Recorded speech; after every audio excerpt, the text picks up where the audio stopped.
Going to make a start now. So good morning, good afternoon, good evening, wherever you are in the world. I'm David Valent, IATEFL Young Learners and Teenagers Special Interest Group Coordinator, and I'd like to welcome you all to our 2019 web conference. Our closing plenary speaker, who I have the pleasure of introducing today, is Judy Boyle. Judy is an English language teacher, teacher trainer, and a coursebook author. Her background also includes professional theatre, from comedy improv to Shakespeare. More recently, in collaboration with global ELT writers, teachers, and academics, Judy has created free, downloadable, ready-to-teach ELT lesson plans on human trafficking and modern slavery. Without any further ado, over to you, Judy. Thank you so much, David. And before I say anything else, thank you to the people in the room for being here. Thank you, Harry.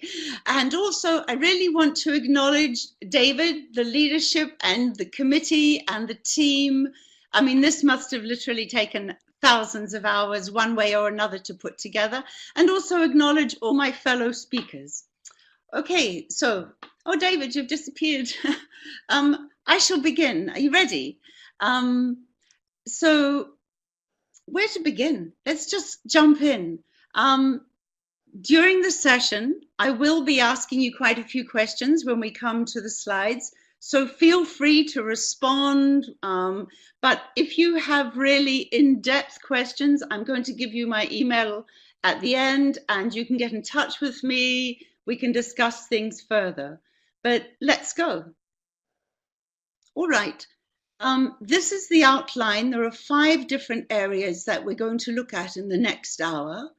I'm assuming that there's nobody who would need the slides to be read out, but basically why youth, slavery today, the No Project, and then the main focus, of course, of today's session is the lesson plans and the amazing outcome by students and how they just take on this the initiative. So let's just keep going. Sorry, I'm just getting used to pushing these slides. So there are basically 2 reasons why we focus on youth. Very often when I say that I'm involved in anti-trafficking actions, people all tend to make the assumption that we run a shelter, or that we work with survivors in some way, or we're working with lobbying, which thousands of people are doing amazing work in that area. But the point is, I'm a teacher, I'm an educator, and therefore that's where my focus is. It's educating the next generation of youth today, and our target audience is 16 and above. Sometimes 14-year-olds and 15-year-olds sneak into the sessions, but in generally, I'm talking 16, 17, 18 in terms of upper secondary. So our reasons for focusing on youth is, this is the first reason. Traffickers target the age which is in our classroom. And I think the key word on this slide is vulnerability.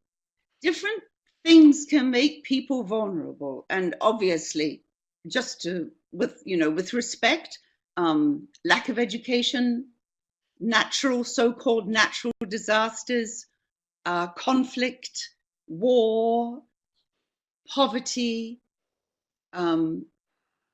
emotional vulnerability, illness in the family, yes, lack of economic opportunity. But I want to say that there are also people who become lured by traffickers who are none of that, none of the above. They also come from a seemingly healthy, loving family. But the thing is that recruiters know how to tap into that sense of a teenager wanting to feel special, to wanting to feel loved and valued and appreciated. Sadly, that is something which traffickers have a very finely tuned sense of. So that's one reason why we focus on that. So let me carry on. Now I'll come back to this. Another reason, which perhaps you haven't thought about so much, is that the students in our class today have consumer buying power. And I don't say this lightly, but much of enslaved labor or forced labor is actually in our daily products. We're going to look at some lesson plans that address this, but it's a question of training, encouraging, and actually literally, you know, quite explicitly teaching people to think about what is the backstory to things that we use and eat and walk on and consume every day. That lovely chocolate cookie that, and you go to the supermarkets, there's chocolate, there are cookies, there are, you know, where did that chocolate come from? What is behind what we see? And I think that youth today are quite willing to confront the status quo. I think that's pretty evident with the climate emergency, but also it takes research and time to become aware of this. But as one abolitionist said 200 years ago, you may choose to look the other way, but you can no longer say you do not know. And so what we're doing in the teaching environment is we're planting seeds. Okay. With respect for survivors and those who didn't survive, and the victims who are currently enslaved today, I am going to, this is really tough for me to do, but I want to sort of almost give different categories of or forms of trafficking and slavery. So domestic servitude, forced labor in daily services and products, which I just mentioned. Commercial sexual exploitation. Please note the No Project, we do not use the phrase sex trafficking. The lesson which just got uploaded today and was really hard material to write, forced marriage and child marriage, forced illegal activity such as begging, stealing, and then finally children associated with armed forces and armed groups. We do not use the phrase child soldiers. There's a reality check. According to the Global Slavery Index last year, which is an academic document, this is what the estimated situation is in 2019. 40 million people are enslaved, and of that, 25% are 17 years and younger. And I'm talking 1-year-olds, 2-year-olds. Clearly, there is a gender difference. And you may be surprised to see that forced marriage and child marriage, I didn't write it there, are included in these categories.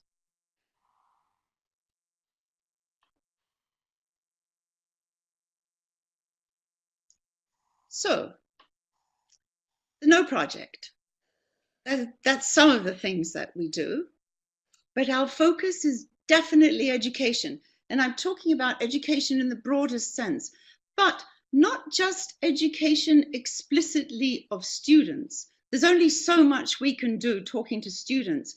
I've realized with incredible privilege that teachers are very willing to learn.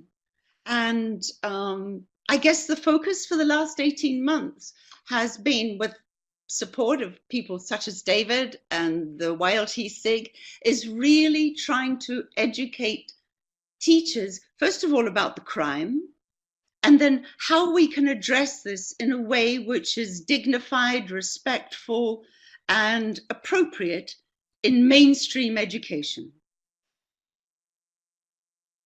Okay, look at all those kids. Can you imagine what a privilege it is for us? We're a tiny, tiny team, by the way, in the No Project. We're actually 3 people. But These are public schools, private schools. I think these are from 4 or 5 different countries. And even just looking at the body language of those students, they are mesmerized. And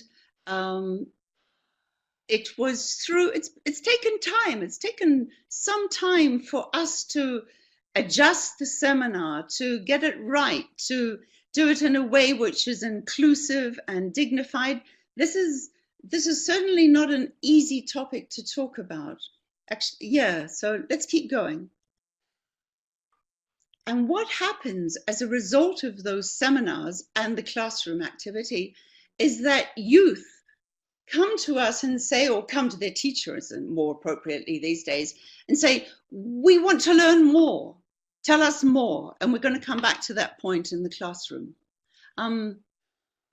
You can see some of these students from different countries around the world. The fellow standing up there with the black t-shirt and black trousers, what you can't see is the 500 students in front of him in China. And the girl with the dark hair in the bottom right corner, she's been with us since she was 16. She's now first year university. And she took what she said, basically, train me up to be a youth ambassador. I want to do the seminar just as you're doing. And she spoke to 500 students in English in Tripoli, Libya, about a year ago. The other people these are all, I think they're all in their, they were all 15 or 16 when we first met them, and many of them are still with us. So that's just a little sample of some of our youth ambassadors. Oh, Margarita. I think somebody might be in the room that is in this photograph. This was teachers and some of the No Project crew. I think this was at an event at TESOL, Greece, that collaborated with the YLTSIG quite some time ago, as I recall. Yes, hello, Margarita. And in this picture, there are 2 writers, 2 teachers, and other people who work with the No Project. So that's us. Let's talk about values for a moment. I really want to focus on dignity and specifically respect. This is key in terms of visual and literary representation of the crime. By the way, I tend to talk about human trafficking not as a problem or a phenomena or an issue, or I talk about it as a crime because it's a crime. Let's carry on.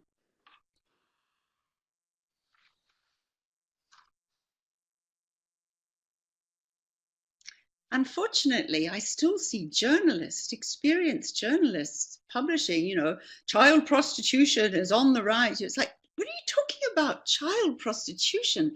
A child cannot give consent to be prostituted. A 7-year-old, a 3-year-old, a 16-year-old. No. And also the phrase child pornography. If you want to look at that, it's called child abuse material, CAM. And Interpol, International Police, they have a remarkably detailed, articulate, well thought out page, if you Google Interpol, on why they do not use the phrase child pornography. So the more respectful phrase is child commercial sexual exploitation.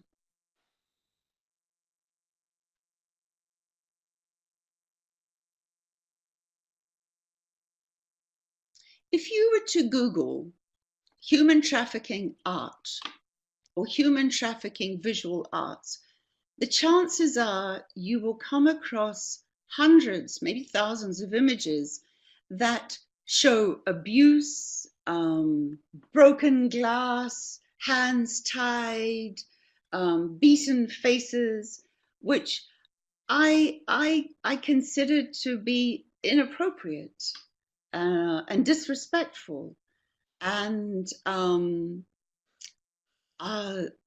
these images don't actually really talk about the crime.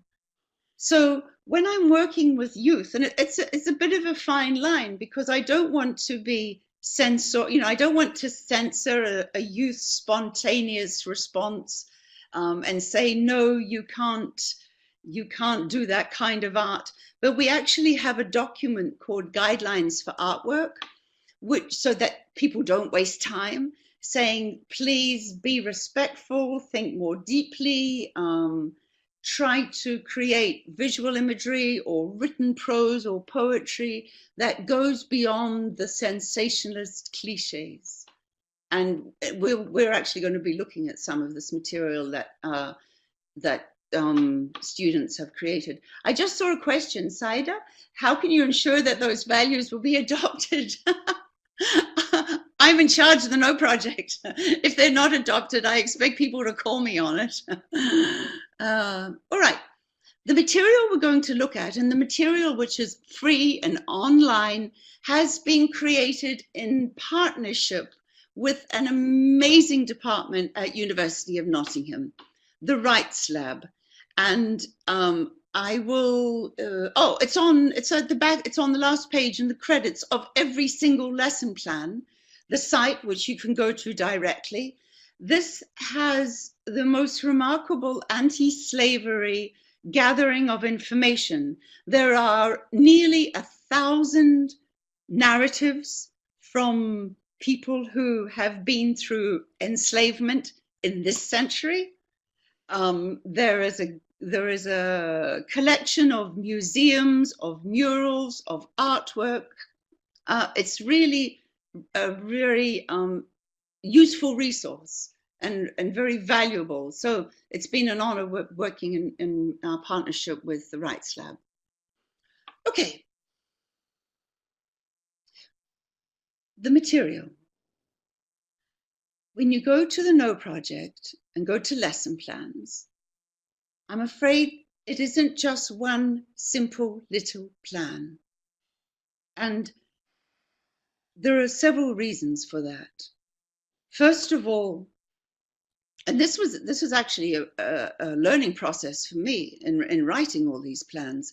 I find it pedagogically incredibly irresponsible to think that we can pop into a lesson and do slavery, which involves the most intimate violation of a human being. It involves the concept of ownership, of violation, of control, for profit, by the way, all of this, and then pop out. You can't do that in 1 hour. It's like leading the students to the edge of an emotional and cognitive cliff and saying, bye, see you next week. You know, next week we're doing something completely different. And the students, I sort of discovered this in piloting the material. After 1 hour, the students were sitting there going, well, we need to know more about this crime. And they just kept asking and asking. So my concept of a simple 1 hour plan, well, that went out the door pretty quickly about 1.5 years ago. So what I started doing was devising plans that were at least 2 hours in the class. And then I discovered that students were going home and Googling and following up on the material. So I thought, well, there's quite a lot of material I wouldn't want them to be Googling. So what we have now is another 2 hours called Beyond the Class Personal Projects, Autonomous Learning Resources. So that's yet another file. Every lesson has a teacher's guide, which is step by step. And we'll look at some of this. And what was interesting for me is that I realized that it's not fair for me to expect teachers to know what domestic servitude is, or the backstory to cocoa production, or gold, or carpet weaving. No. So what we have done is, within the lesson plan, with some pedagogical suggestions, there's this section that goes note, where we actually supply, a synopsis of this is the crime, this is how it happens. So what we're doing is actually scaffolding the teacher so that they feel absolutely confident when they walk into the lesson. The narratives are taken from the Rights Lab resource for the most part. There are visual slides which we're going to look at.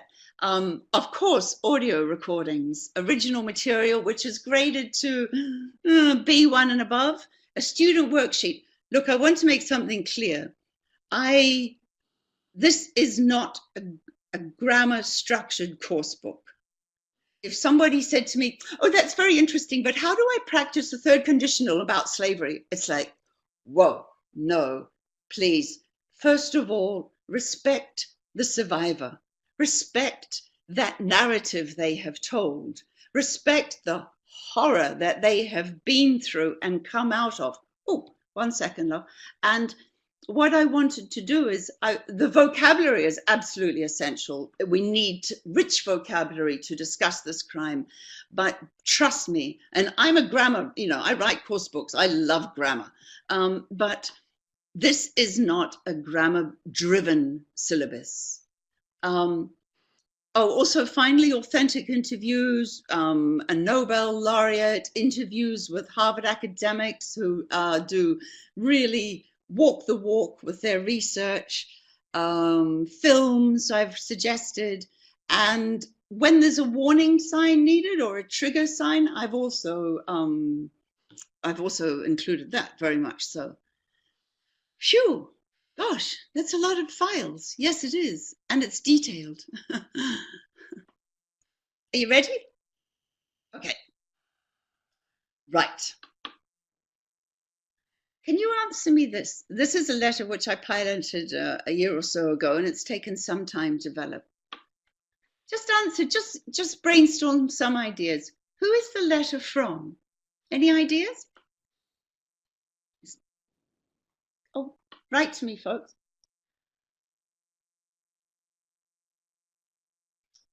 Child, it says, suggests Maria. Anyone else? A girl? I'm going to give you a little bit more information. Are you ready? Oh, a mother.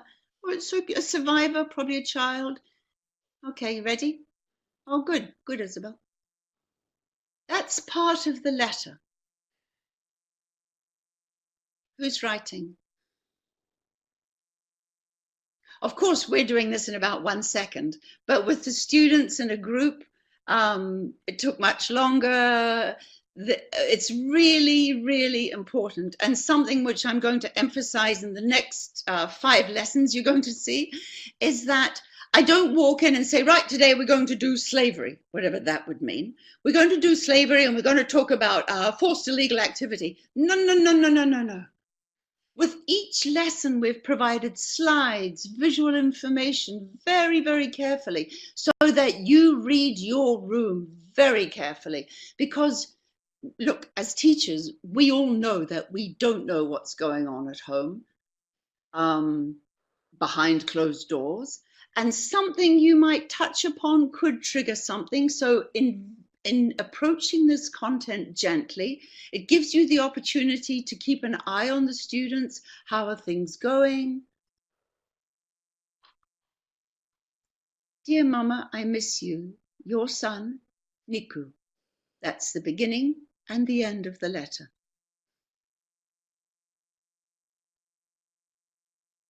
Oh, by the way, some of the students, when they were coming up with this, they said that, going back to just, I miss you, one student, and this was 15-year-olds, I think, said, oh, it's a person who's writing in a prison. Or another student, they were so sensitive. They said, somebody's talking to a grave. They've taken the letter and they're reading the letter at a gravesite. Oh, Harry was sure it was a boy. Okay, you're right, Harry. Okay. Here I have selected 6 phrases which are inside Niku's letter.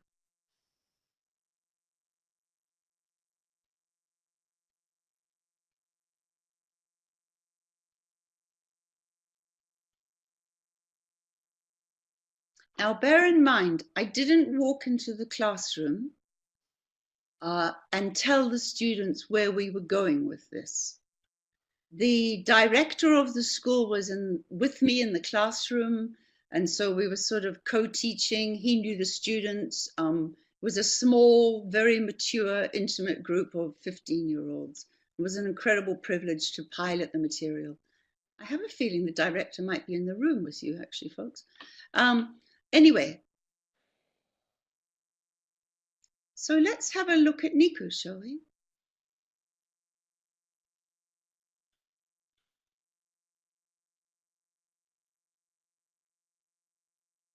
This is a screenshot from an absolutely beautiful short video, which if you go to YouTube, the No Project Niku, you can Google that much. Absolutely brilliant. And this is credit to the film director and the crew. By the way, nearly every single thing you see, including this short film, everything has been done with donated time, skill, and compassion. None of us is paid for this. I'm not paid for this. The artists aren't paid. Nobody receives a penny. So I really encourage you to look at the video. And then we went through the video and we talked about it. But of course, I couldn't just sort of pop out after 1 hour. Actually, that day we did finish the lesson after an hour, and then we came back and we followed through later. But it was lovely because it was lunch break and all the students left. And then one student came back in the room and said to me, "Can I give you a hug?" And it was like, oh my God, excuse me. I thought that was the most genuine. She wasn't crying or anything. I'm not quite sure why she wanted to give me a hug, but it was, I guess, because the students had been moved. They had never heard of human trafficking. They didn't know about forced illegal activity. But I'm not going to say any more. I'm going to let you watch the video and then download the lesson, please. Okay, let's look at another lesson.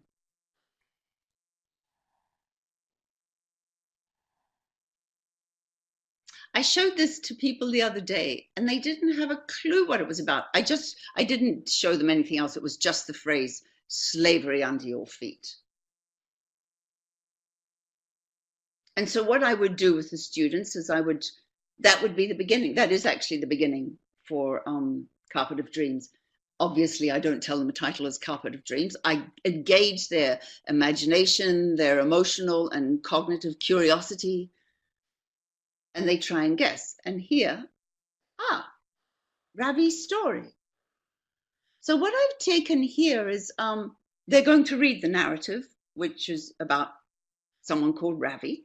And I guess when you download the teacher's guide, you're going to see it, that I am extremely driven by students sharing their ideas, engaging their thoughts.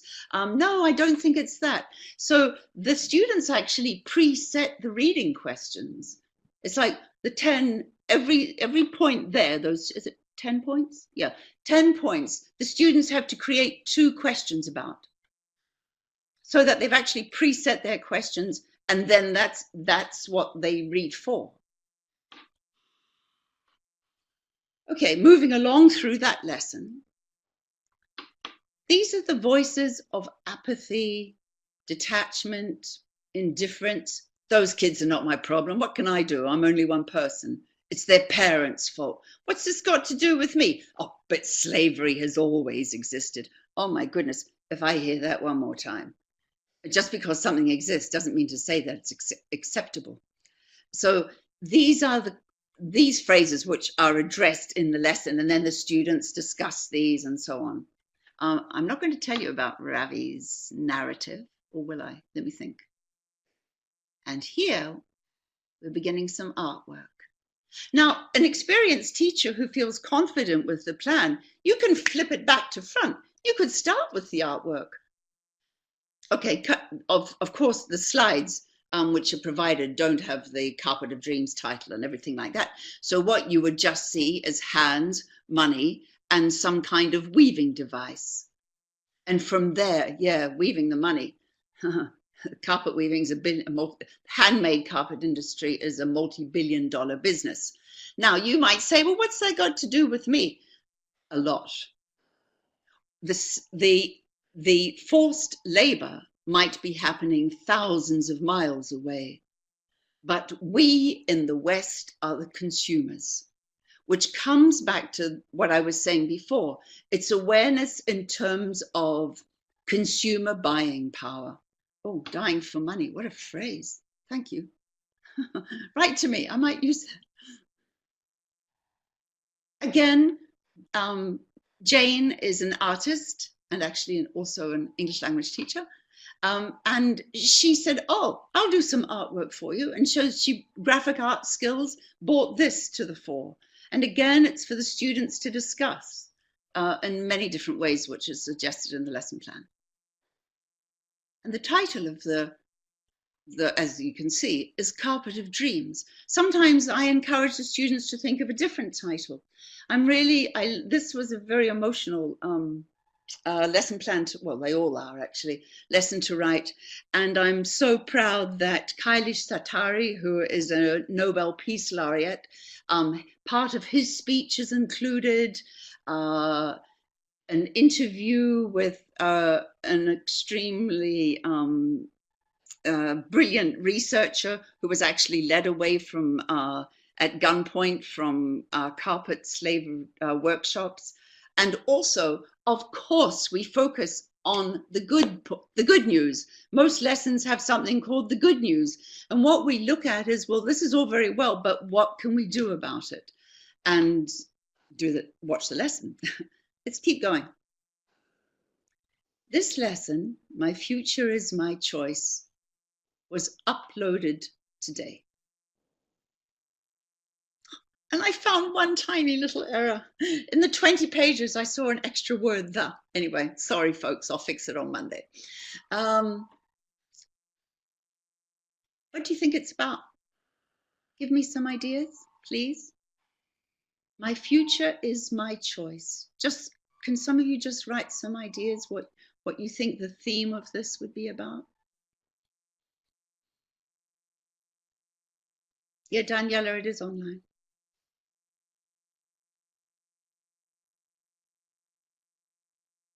Lisa, not arranged marriage. Be more precise. Keep going, keep going. You're absolutely around the long lines.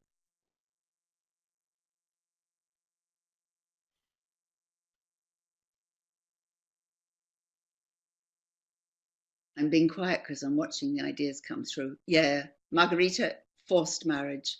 In fact, this lesson focuses on 3 areas: forced marriage, child marriage, and so-called honor-based abuse.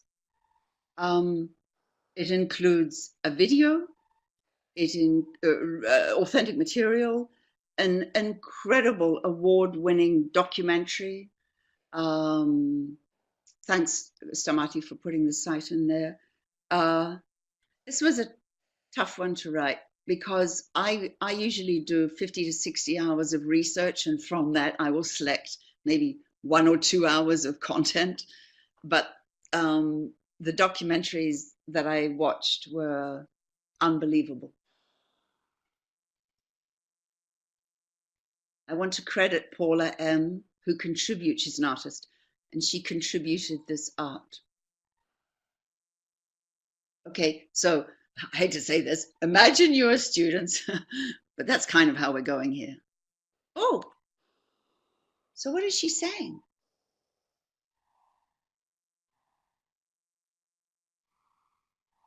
Obviously, we've got opportunity here for the students. Help, says Daniela. Opportunity for the students to discuss in groups and pairs as a class, all the way through in the lesson plans. The focus is off the teacher. The teacher is just monitoring.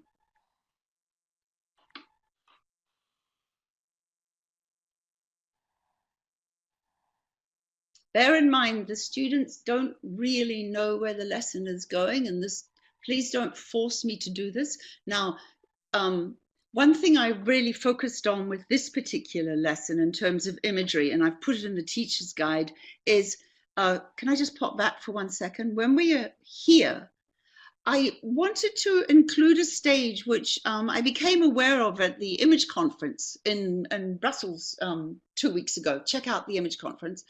And that is, rather than jumping to interpretation, oh, it's dark, it's scary, I think one important stage of observing an image is just to see what is there, look at the composition, the colors, and the subject matter, and to describe that, and then move into the interpretive stage. For example, one suggestion I said is the students look at this, and this will be a slide on the board or whatever, or online if you could do that with their individual devices, and then shut their eyes. What do they remember? For me, I remember the shadows. You see those shadows in the foreground and the center? Yeah, description, yeah. And so it's observation, then moving to interpretation. But let's jump ahead. Aha. So what is the crowd saying, perhaps? Stamati's made a really interesting point here in the chat box. It gives students time. Don't expect quick answers. Absolutely.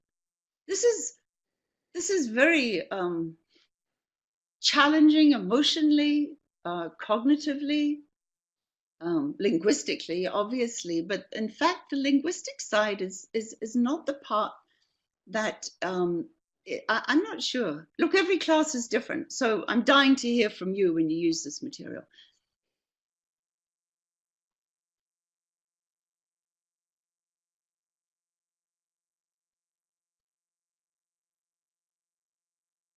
I'm sad to say those phrases were lifted exactly from 3 different TED Talks by survivors. In our eyes, you are dead. And I want to point something out, which is mentioned in the teacher's guide and in the students' notes.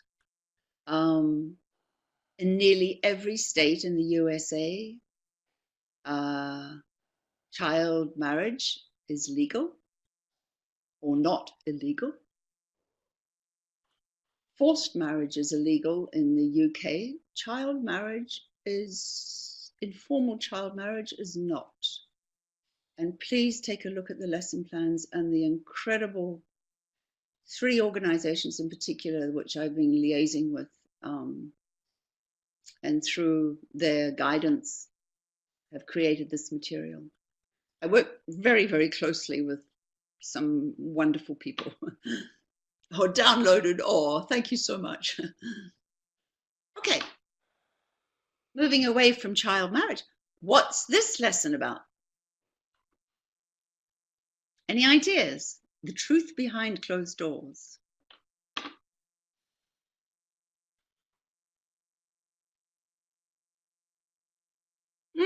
Daniela's suggesting domestic violence. It certainly involves that. I noticed that you've included domestic. Panic, Marissa said. Panic was involved. Before we go any further, I want to tell you something. I've done quite a few seminars with schools in Spain, in Madrid particularly. And, well, in different places. Joblessness, interesting. The truth behind closed doors, the narrative did not come from the Rights Lab on this occasion, but it actually came from a student in, I can't now, it wasn't Madrid, I can't remember where. I received an email in February this year saying, "Dear Miss Judy, 2 years ago you came to our school and you talked about human trafficking, and I think I've identified a case of human trafficking." Whoa, this was a 16-year-old student writing to me who had remembered a seminar from 2 years ago that I did in their school. It was a 1-hour seminar, who had remembered the indicators and who had heard as a woman in her church talking about an experience that she went through some years beforehand. I was so impressed with this student because she sort of exemplified one of the goals of the No Project, that the students, they understand that this is a crime we're talking about, whereas other people who don't know the indicators might go, oh, tut, tut, tut, what a terrible case of abuse. Now, what are we having for dinner? No. So the student had remembered this and got in touch with me. With permission, she interviewed the survivor, and the survivor, we'll call her Rose, her profound first-person narrative. I would never write as a survivor, imaginary survivor in the first person, but Rose spoke in the first person. She checked everything I said that was written. And basically my last question to her was, if you could speak to all the youth around the world, what would you tell them? And I guess to summarize, she said, do unto others as you would like have done to yourself. It's domestic servitude.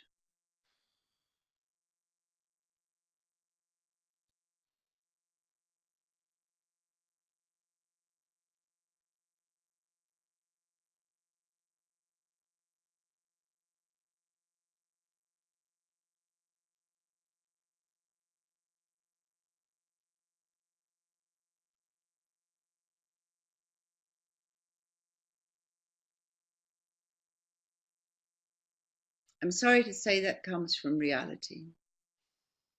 Actually, I know of a story of a three-year-old boy singing through the door to a locked domestic worker. You can't run away, you can't run away, in a leafy suburb in a European capital. Where do you learn that? So that lesson is the truth behind closed doors, and it focuses on domestic servitude. There are two incredible documentaries, films, which I recommend, which are part of the content, and that is Made in Hell and A Woman Captured. Moving away from domestic servitude and forced marriage, Cocoa Truth. Again, visuals.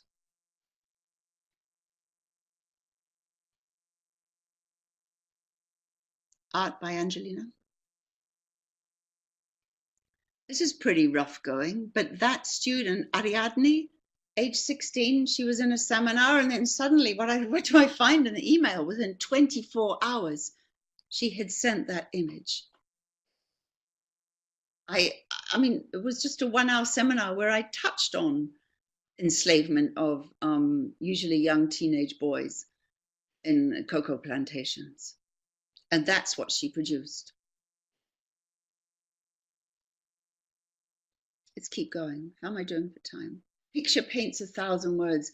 This lesson I really like because although it is obviously about the crime in many different facets of the crime, it actually takes the students and teaches them project management and action plans and how to create a project. I mean, it's a business model. You have a concept, you have to look into location, support, permissions, the content, are you going to get media coverage? And this whole lesson, A Picture Paints 1,000 Words, is about creating public art to raise awareness, or private art if it has to be in a school, because in some countries to create public art might not be a wise idea. So again, introducing the themes, there are 4 different images. This is, and I'm going to skip this quite quickly. This is one image in particular. Amazing, isn't it? I hope you can see it as clearly as I. When you go to the lesson plan and download it, this was done by high school students in Ireland, and I'm not sure how clearly you can see it. There's such depth to all that imagery. And this is Joel Artista, who I suggest that you follow on Facebook. His work is beautiful.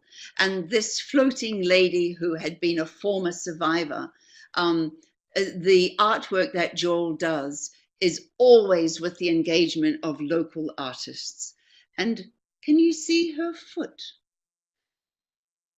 What's that about? We tend to focus on her freedom and her floating and her looking forward to the future, but what's going on with the hand around the foot? Okay, that's 1,000 words. And finally, oh no, not finally, but just something doesn't feel right. Again, true narratives. Sorry, folks. Where do you think the context is? Can you just throw out some ideas? I piloted this at a language school in Athens recently. And the students, I mean, again, it's what Stamati said earlier. Just take your time. Let the students sit with the concept. What's going on? Don't rush things. Something doesn't feel right, then maybe talk about the sixth sense that we have, etc.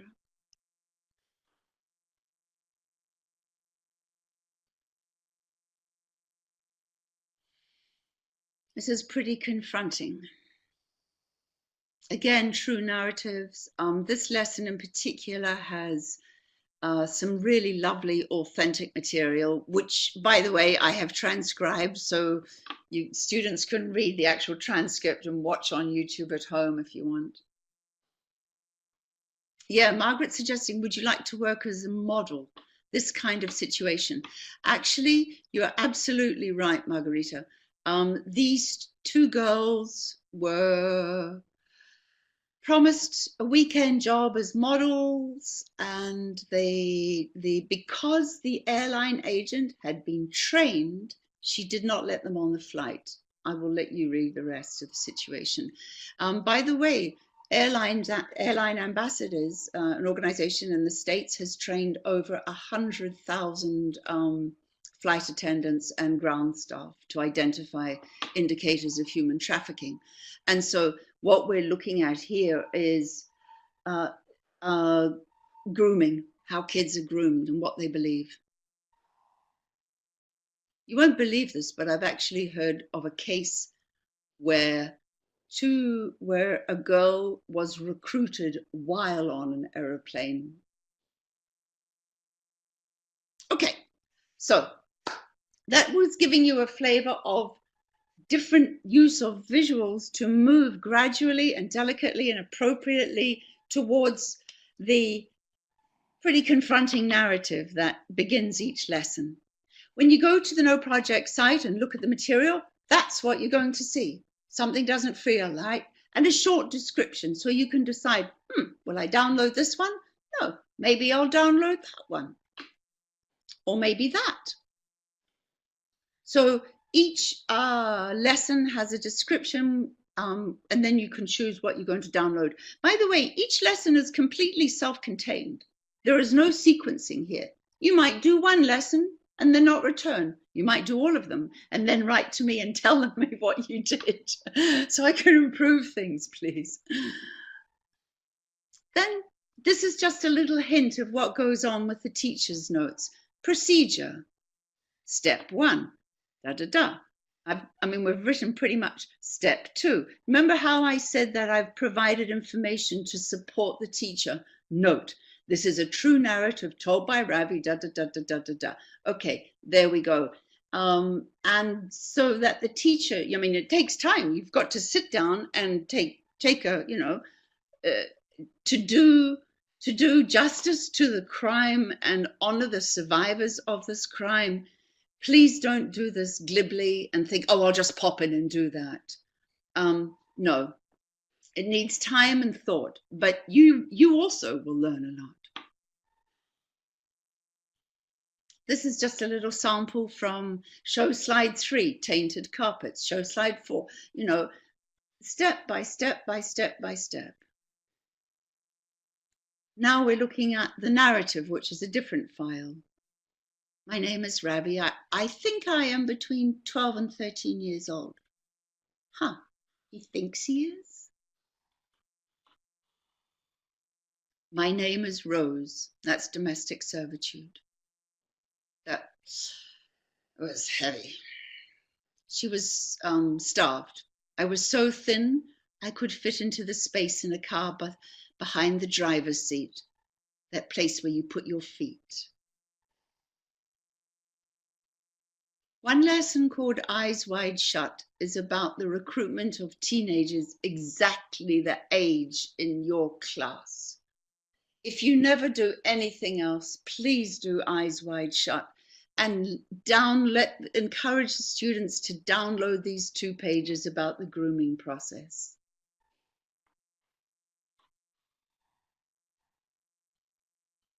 And of course, vocabulary. This must be from Cocoa Truth: plantation, supply chain, exploit, ethically sourced, to beat someone. There we go. And these are some of the ideas.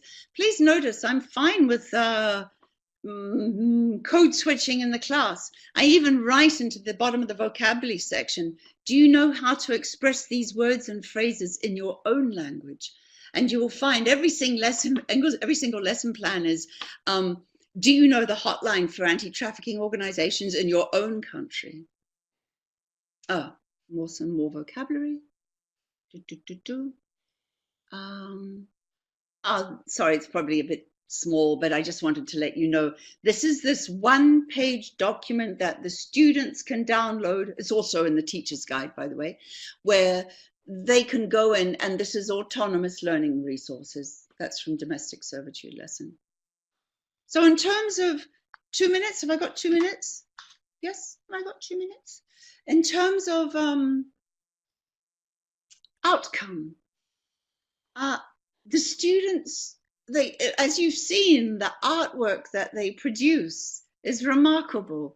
Students actually take on the No Project. Officially, thanks, David. Officially, we are 3 people officially, but it's the educators, the artists, and the students who create dance festivals, events. You can see that picture up in the top right where there's all these people with grey hair. I sat there and watched parents crying. And they came to me afterwards and said, I thought I knew what trafficking was. I had no idea. The fellow down the bottom wrote the most beautiful song. I think he was 16 when he did this. He's now in his 2nd or 3rd year at King's College. And he you know, talks about the No Project and the crime and sings the song. And I'm so proud of these kids because they are learning skills that go way beyond this is project management, creating these events for hundreds of people. That requires skills which a lot of teachers wouldn't want to participate in because we're tired. And of course, fundraising, because they contribute to us and enable us to get to the next conference, to create more material. Isn't that the most beautiful painting? How she sneaked into a seminar, I do not know, but that, okay, it doesn't include money, but a good teacher could work on that painting and figure out, and poetry from it, and freedom. I don't know if you can see, one butterfly is out of the jar. Anyway, don't get me going. Poetry. I want to talk about a slam poet, spoken word poem called Nothing Personal. This was written by a 16-year-old girl, and we are taking that into film production. It's going to be about 3 minutes long, and this is one of the scenes from it, except we need support to complete the film. Financial support. We have some wonderful filmmakers, but we need money. Okay. A letter from a girl in Stamati's school, from a 12-year-old whose teacher had been doing this whole project on cocoa slavery, and they wrote to the CEO of a leading chocolate company. I love this last question. Clearly they've been doing formal letter writing. In conclusion, our point is to eat and enjoy your tasty and lovely chocolate products without feeling any guilt. And I want to say one more. In the same school, some students recently wrote to traffickers after working on some lesson plans. Let me just read it. How do you feel when you are destroying a person's life? Don't you feel sorry about what you have done to all these people? You are human, like everyone else in this world. You are not higher than us. We are all equal. We must respect everyone. Nobody deserves abuse. So why do you behave like they are a piece of garbage just for money? Amazing. And that's the heart of the matter. This is about squeezing what you can from a baby, a kid, a teenager, an adult for profit. Some feedback from students. The teacher told me afterwards, these students actually created an event for 450 people. The theatre they took over was in the town hall. It was a 3-hour event. And the teacher told me, the ELT teacher told me actually that the people who were the most participatory, some of them, they hadn't done well in their English exams. It didn't bother me. They were so engaged in this. And that's it. So I hope that's given you a little flavor to inspire you to go and teach. You know, hundreds and hundreds of hours have gone into what we've created with many, many different people. My editor, who donated so much of her professional time. People who have allowed me to pilot material, the artists, the students have been all, yes, Made in Hell is Margarita, that's the one. It's in the lesson plan. The second title is A Woman Captured. Hey, can I just say something finally? Human trafficking does not necessarily involve the crossing of an international border. That is smuggling. Human trafficking can happen in your own street, in your own city. And as we're sitting here talking and writing and learning, there are kids the same age as our students who are being exploited in your city right now for profit. This is unacceptable.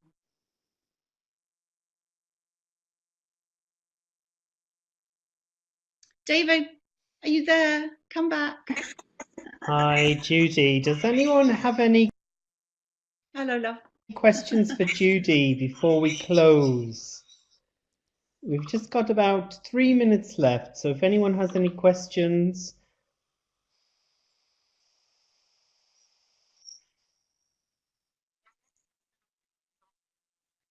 My next lesson I'm doing is on fishing slavery. I've started reading the document and I had to put it aside.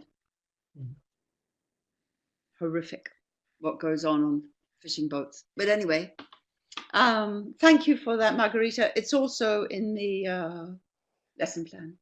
Oh, Harry, thank you. It's really hard. I can't see you. I don't know if you're sitting there all yawning or bored, or give me some feedback. From what age? Look, I think it's not so much age, but maturity. Like I have worked with 14-year-olds very gently, and they, thanks, Volkan, and they were fine.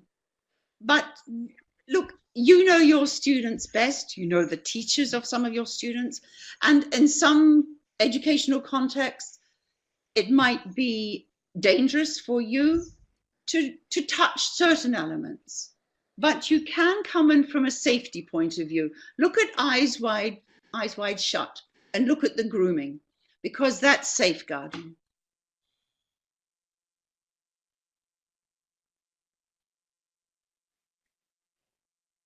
Any final questions for Judy?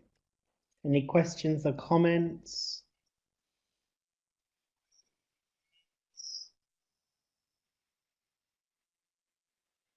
David, I can't thank you enough. I mean, the material's brand new. This is its first time out in the big wide world.